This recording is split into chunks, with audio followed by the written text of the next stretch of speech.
نئی نسل کو دین کی تعلیم کیسے دیں؟ جناب جاوید احمد غامدی کی گفتگو سے ماخوذ۔ یہ سوال اکثر سامنے آتا ہے کہ مسلمانوں کی نئی نسل کو دین کی تعلیم کیسے دی جائے۔ امریکہ اور یورپ کے مسلمان اس بارے میں زیادہ فکر مند ہیں۔ وہ دیکھ رہے ہیں کہ ان کے بچے دینی تعلیم و تربیت سے محروم ہیں۔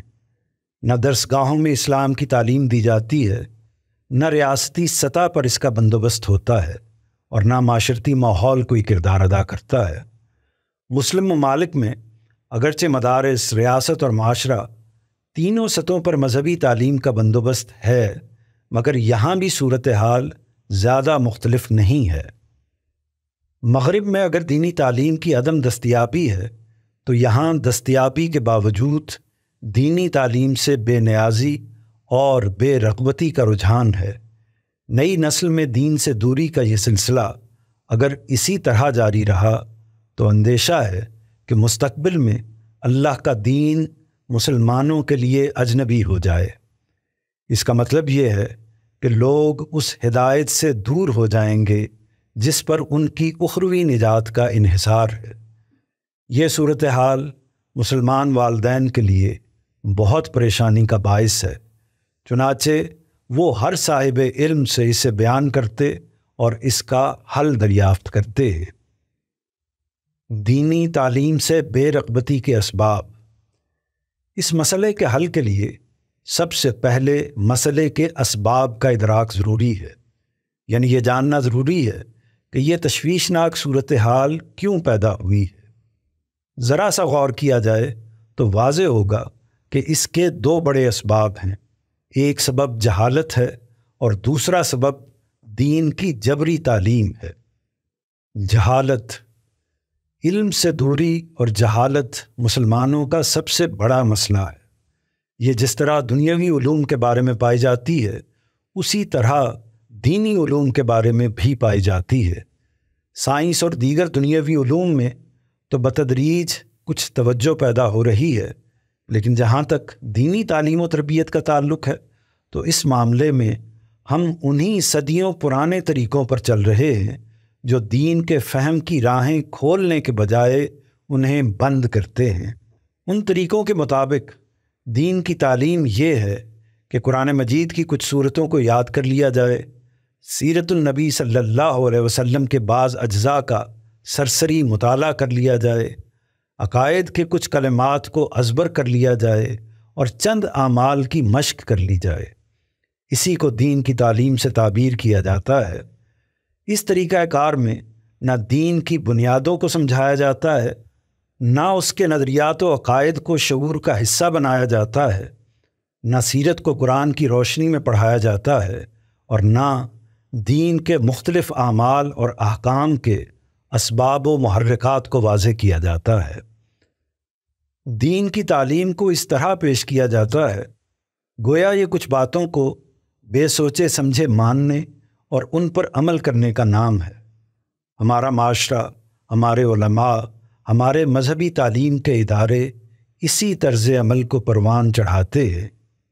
جبری تعلیم، دوسرا بڑا مسئلہ جو جہالت ہی کی کوکھ سے جنم لیتا ہے وہ جبری تعلیم ہے۔ مسلمان والدین کی اکثریت اپنے بچوں سے دین کو جبراً منوانا چاہتی ہے۔ بچہ دین کے بارے میں اگر کوئی سوال کرتا ہے تو اسے ٹوک دیا جاتا ہے۔ والدین، اساتذہ، علماء، ذرائع ابلاغ سب یہی طریقہ اختیار کرتے ہیں۔ اس کی ایک وجہ یہ بھی ہوتی ہے کہ جن سے سوال ہوتا ہے وہ خود اس کے جواب سے ناواقف ہوتے ہیں، لہٰذا ان کی کوشش ہوتی ہے کہ جیسے انہوں نے کچھ باتیں یاد کر لی ہیں، کچھ باتوں پر بے سوچے سمجھے یقین کر لیا ہے، اسی طرح نئی نسل بھی یہی طریقہ اختیار کرے۔ مگر واقعہ یہ ہے کہ دور حاضر میں تعلیم کے جو جدید طریقے متعارف ہوئے ہیں، ان میں اس طرز تعلیم کی کوئی گنجائش باقی نہیں رہی۔ ان میں سوالات پر داد ملتی اور اعتراضات کو خوش دلی سے سنا جاتا ہے۔ اس کے نتیجے میں دنیاوی علوم و فنون نہایت تیزی سے آگے بڑھ رہے ہیں۔ خود دین کا اپنا تقاضا یہ ہے کہ اسے سوچ سمجھ کر مانا جائے، اس میں زور زبردستی کی کوئی گنجائش نہیں ہے۔ والدین، اساتذہ، علماء، ریاست اور معاشرہ تو کجا، اللہ نے اپنے پیغمبروں کو یہ حق نہیں دیا کہ وہ لوگوں کو بالجبر دین کا پیرو بنائیں۔ چنانچہ سب کو جان رکھنا چاہیے کہ نہ دین بتانے والے کو اسے زبردستی منوانے کا حق ہے، اور نہ سننے والے کی یہ ذمہ داری ہے کہ وہ اسے بے سوچے سمجھے قبول کر لے۔ دینی تعلیم سے رغبت کے لیے بنیادی اقدامات۔ نئی نسل کی دینی تعلیم سے بے رغبتی کا مسئلہ جس قدر گمبھیر اور تشویشناک ہے، اس کا حل اتنا ہی آسان اور امید افزا ہے، مگر اس مقصد کے لیے پختہ عزم اور جہد مسلسل کی ضرورت ہے۔ والدین، اساتذہ اور علماء اگر اپنی اپنی سطح پر سرگرم ہوں تو وہ اس پریشان کن صورتحال کو تبدیل کر سکتے ہیں۔ اس مقصد کے لیے 3 اقدامات ناگزیر ہیں۔ 1، والدین، اساتذہ اور علماء خود دین کو اختیار کریں۔ پہلا اقدام یہ ہے کہ والدین، اساتذہ اور علماء خود دین کو سمجھیں اور اسے اپنے علم و عمل کا حصہ بنائیں۔ انہیں یہ جاننا چاہیے کہ دین سائنس، تاریخ، جغرافیہ کی طرح کوئی ایسا علم نہیں ہے جسے آپ نے پڑھ کر ذہن میں محفوظ کر لینا ہے۔ یہ کوئی فن یا ہنر بھی نہیں ہے جسے سیکھ کر کسی خاص موقع پر استعمال کرنا ہے۔ یہ وہ علم ہے جس نے عمل میں ڈھلنا ہے، انسان کے اخلاق و کردار میں سرایت کرنا ہے، اس کی صبح و شام اور اس کے دن رات میں شامل ہونا ہے، اس کے گھر کے، گلی محلے کے، دفتر کے، کاروبار کے، امور سلطنت کے، غرضے کے، زندگی کے ہر معاملے میں اس کی ذات کا حصہ بننا ہے۔ چنانچہ یہ علم اگر والدین، اساتذہ اور علماء کی شخصیات میں نظر آئے گا تو بچے بھی اس کو قبول کرنا شروع کریں گے۔ اس معاملے میں سب سے نمایاں پہلو اخلاقیات کا ہے۔ والدین، اساتذہ اور علماء کو سب سے بڑھ کر اس کی حفاظت کرنی چاہیے۔ بچے اگر بڑوں کے اخلاق و کردار سے متاثر ہوں گے تو وہ عبادات اور دوسرے دینی اعمال کو بھی قبول کرنے کے لیے تیار ہو جائیں گے۔ آپ اپنے بچوں کو جس مذہب سے متعارف کرانا چاہتے ہیں، یا جو اقدار ان میں پیدا کرنا چاہتے ہیں، یا جس کلچر سے ان کو وابستہ کرنا چاہتے ہیں، اس کا خود اچھا نمونہ بن کر انہیں دکھائیے۔ بچے آپ کا واعظ نہیں سنیں گے، وہ سب سے پہلے آپ کو دیکھیں گے کہ جس کلچر کی آپ بات کرتے ہیں، جس مذہب کا آپ درس دیتے ہیں، وہ آپ کے وجود میں کس طریقے سے مجسم ہے، آپ کے رویوں میں، آپ کے معاملات میں کس طرح ڈھلا ہے۔ اگر آپ اپنے بچوں کو کچھ دینا چاہتے ہیں تو اس کا آغاز خود آپ کے وجود سے ہوگا۔ یہ نہیں ہو سکتا کہ آپ زبان سے کچھ کہیں اور آپ کا عمل کسی اور چیز کی گواہی دے۔ آپ اپنے بچوں کو جس سانچے میں ڈھالنا چاہتے ہیں، پہلے آپ کو خود اس میں ڈھلنا ہوگا۔ 2، دین کے معاملے میں زبردستی نہ کی جائے۔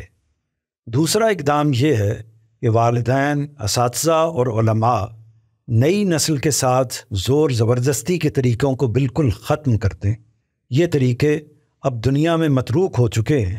آج سے 100-200 سال پہلے تو کسی حد تک اپنی پسندیدہ تعلیمات کو بزور ذہنوں میں داخل کرنا ممکن تھا۔ اس کا سبب اس زمانے کے تہذیبی پس منظر میں بعض سیاسی اور تاریخی عوامل تھے جن کی بدولت عقائد اور ایمانیات کو خاص اہمیت حاصل تھی۔ عام لوگوں میں نظریات کو علم و استدلال اور نقد و جرح کے بغیر قبول کر لینے کا رجحان تھا۔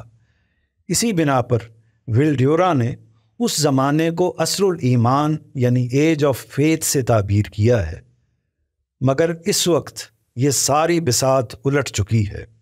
اب عام ذہنوں پر بھی دلیل کی حکومت قائم ہے، چنانچہ جس چیز کو منوانا ہے اس کے لیے استدلال پیش کرنا ہوگا، تنقید کو سننا ہوگا اور خندہ پیشانی سے اس کا جواب دینا ہوگا۔ اس تناظر میں یہ ضروری ہو گیا ہے کہ دین کے معاملے میں جبری تعلیم و تربیت کا طریقہ ترک کر دیا جائے۔ اللہ کا دین اس کا محتاج نہیں ہے کہ اسے بالجبر منوایا جائے۔ وہ ان بینات پر قائم ہے جو اللہ نے انسان کی فطرت میں ودیت کیے ہیں اور جنہیں سمجھنے کے لیے اسے عقل کی روشنی عطا فرمائی ہے۔ یہی وجہ ہے کہ اللہ کی کتاب استدلال کرتی ہے، اللہ کا رسول استدلال کرتا ہے، اور دین کے جلیل القدر علماء بھی اپنی بات دلائل سے پیش کرتے ہیں۔ یہی طریقہ انسانی فطرت کے عین مطابق ہے، لہٰذا ہمیں بھی اسی کو اختیار کرنا چاہیے۔ 3، دین کی عام تعلیم و تدریس کو صحیح خطوط پر استوار کیا جائے۔ تیسرا اقدام یہ ہے کہ دین کی عمومی تعلیم و تربیت کے لیے وہی طریقہ اختیار کیا جائے جو دیگر علوم کی تعلیم کے لیے اختیار کیا جاتا ہے، یعنی دین کو مجموعہ عقائد اور تاریخی روایت کے طور پر پڑھانے کے بجائے خالص علم کے طور پر پڑھایا جائے۔ جب وہ علمی سطح پر ذہنوں میں اترے گا تو اس کے نتیجے میں عقائد خود بخود پیدا ہو جائیں گے۔ پھر یہ عقائد بے سوچے سمجھے نظریات کے بجائے مسلمہ حقائق بن کر دل و دماغ کا حصہ بنیں گے۔ چنانچہ دین کو بھی اسی طرح پڑھانا چاہیے جیسے تاریخ، ادب، سائنس، ریاضی اور جغرافیہ کو پڑھایا جاتا ہے۔ واضح رہے کہ یہاں دین کی اختصاصی تعلیم مراد نہیں ہے جو عالم بننے کے لیے ناگزیر ہے، اس سے وہ عام تعلیم مراد ہے جو مثال کے طور پر اسکولوں کالجوں کی سطح پر اختیاری مضامین کی صورت میں دی جاتی ہے، یا مختلف شعبوں کے فارغ التحصیل اپنی دلچسپی کے مختصر نصابات میں شریک ہو کر حاصل کرتے ہیں۔ مدعا یہ ہے کہ اسلام کو تبلیغی روح سے پڑھانے کے بجائے خالص علمی انداز سے پڑھایا جائے۔ ہمارے دین کا بنیادی تعلیمی مواد بہت زیادہ نہیں ہے، اگر فقہ، تاریخ اور فضائل جیسی چیزوں سے قطع نظر کرتے ہوئے قرآن مجید کو محور بنا کر نصاب مرتب کیا جائے تو 6 ماہ میں دین کی بنیادی تعلیم مکمل ہو سکتی ہے۔ ایسا نصاب اسکولوں کالجوں میں متعارف کرانا چاہیے اور دینی اداروں کو بھی اس کی تدریس کا اہتمام کرنا چاہیے۔ یہ 3 اقدامات اگر کر لیے جائیں تو امید ہے کہ ہم بہت جلد اس صورتحال سے نکل جائیں گے جو دین سے دوری اور اس پر بے اعتمادی کے حوالے سے پوری امت کو درپیش ہے، انشاءاللہ العزیز۔